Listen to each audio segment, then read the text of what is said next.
everyone, it's Jo from Green Hills Paradise in Coromandel Town. I'm going to walk you through making marmalade today because I know a lot of people are actually really scared or not confident to make marmalade and jam, so I thought I'm going to be making one myself. I've got a blend of fruit from the trees. I've got lemons, oranges and mandarins. I'm not a fan of grapefruit marmalade, but I love the other citrus.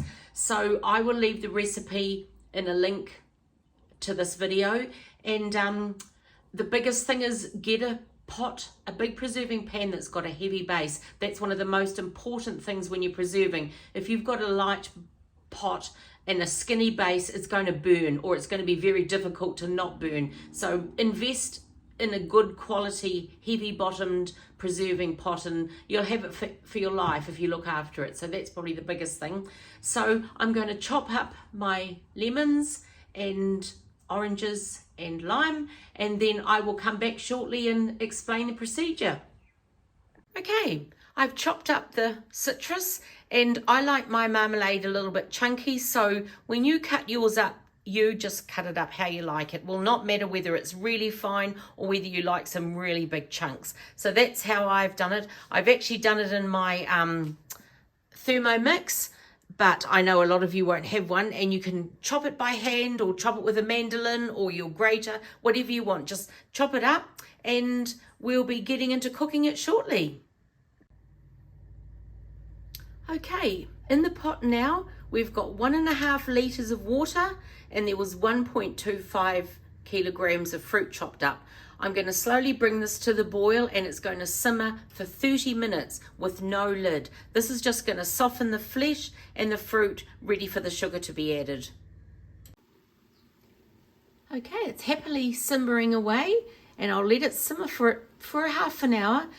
The reason you're simmering it, you want to soften the fruit. So what I'll do is I'll pick out probably one of the bigger pieces and just put a knife through them to see if they're soft. If they feel hard, I'll just boil them a little bit longer until I think they're nice and soft. So while that's cooking, I get my jars ready and I will talk about them shortly.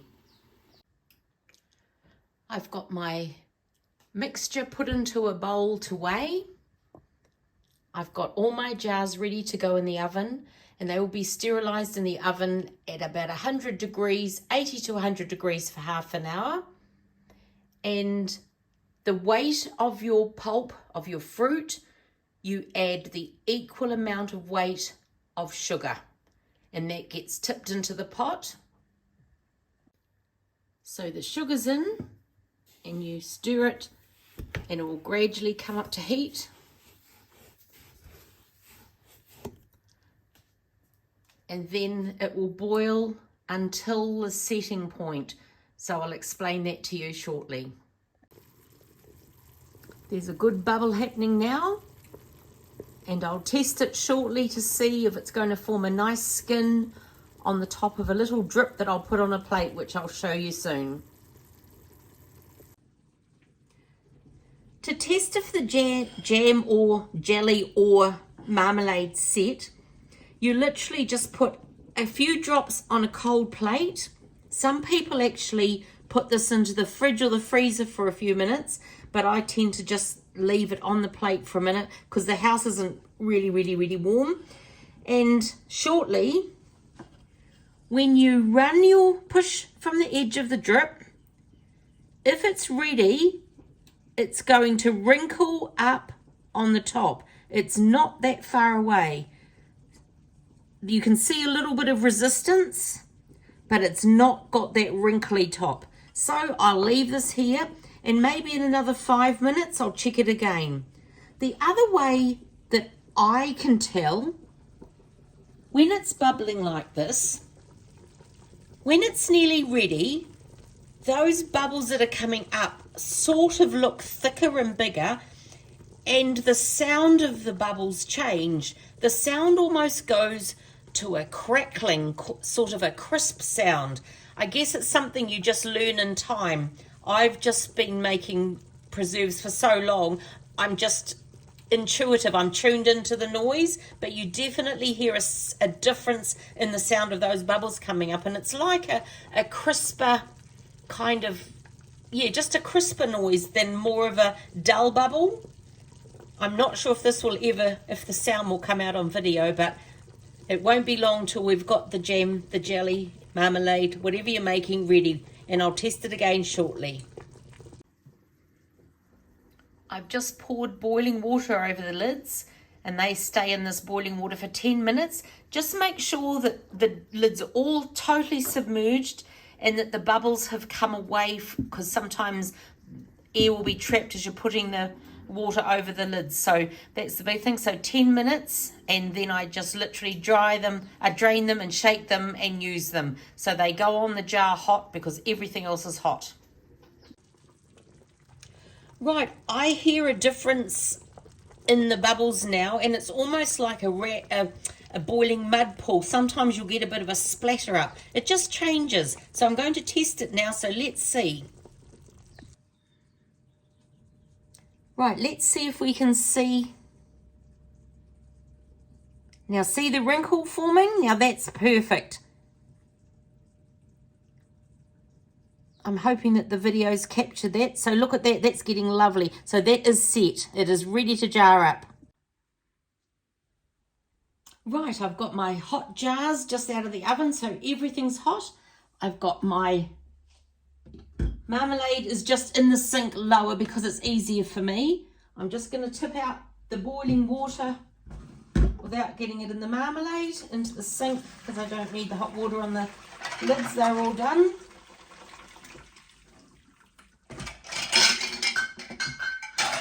Oops. Okay, now it's time to fill the jars. Now once again, I've got a wide necked funnel, so it helps not have mess. And I'll drag this over and we can start to fill the jars. So everything's hot, so there's going to be no thermal shock, no broken jars. And I just shake. Because we've used the funnel, there's no need to clean the rims because nothing's hit the rims. And then I'll just get my tea towel here, enable me to pick up the marmalade, screw that on tight. One done.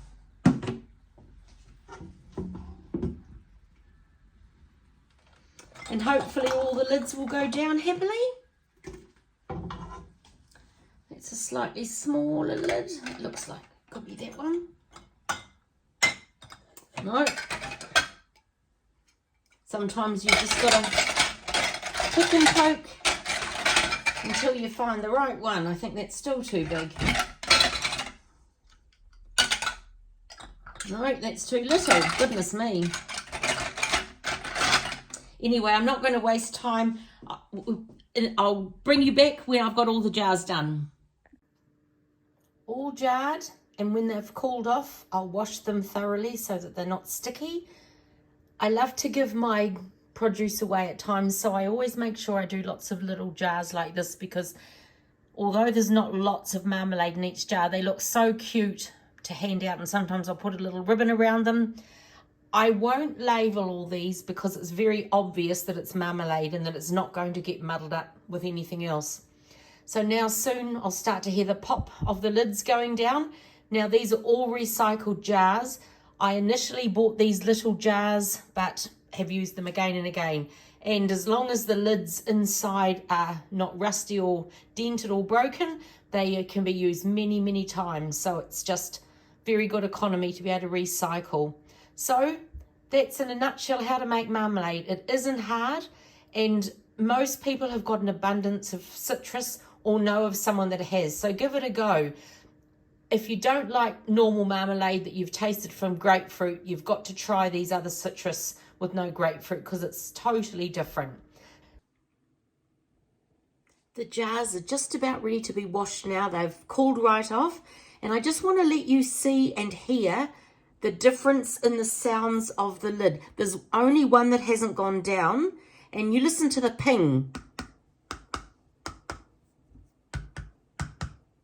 Now they're all the same jars and they're making a pretty similar tone. So all of those have gone down. The other way you can tell, there's no up and down popping when you touch it. So they've definitely gone down. This one here, hear the dull sound? And listen, that goes up and down. The little seal, it's not sealed. So that one's going to go in the fridge. The rest of them have all got a beautiful ping. Of course, they're all different tones because they're different sizes. It's just like a drum. So I'm really happy how they've all turned out. And yes, that's going to be the only lot of marmalade I make this year probably, because I think this is going to be plenty. So if you've enjoyed this video, please like the video and subscribe to my channel if you haven't already. And if there's any videos that you'd love me to make in regards to preserving and doing basic homesteading things, please put a comment or get in touch with me and I'll see what I can do. Thank you for watching.